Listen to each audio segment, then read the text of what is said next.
Who was Rahab? Rahab was a prostitute from Jericho who helped two Israeli spies. Because of this act of faith, Rahab saved her family from destruction. King David and Jesus Christ were descendants of Rahab. When the people of Israel reached the promised land, Joshua, the leader of the people, sent two spies to gather information about the land they were going to conquer.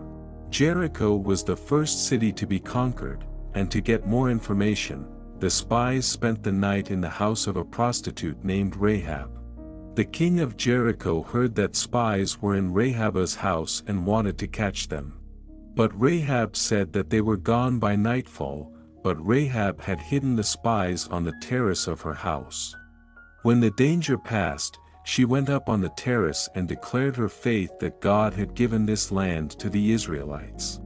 She recognized that God is sovereign over everything and asked them to spare her family. The spies agreed to spare Rahab's family, because she had spared their lives.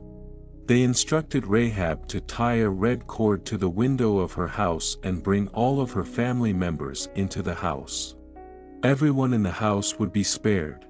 The Israelites marched against Jericho, and for 7 days they walked around the city. On the 7th day, the army gave a great shout and the city wall collapsed. The Israelites conquered Jericho and killed all its inhabitants. The only ones who were spared were Rahab and her family. After this event, Rahab lived with the Israelites. Rahab was an example of faith in action. She decided to stay on the side of God's people, rejecting the idolatrous culture in which she lived. God did not reject Rahab for being a prostitute, for he saw her faith and rewarded her. Because of her faith, God blessed Rahab and changed her destiny. Before, she was a prostitute, now she was a servant of God.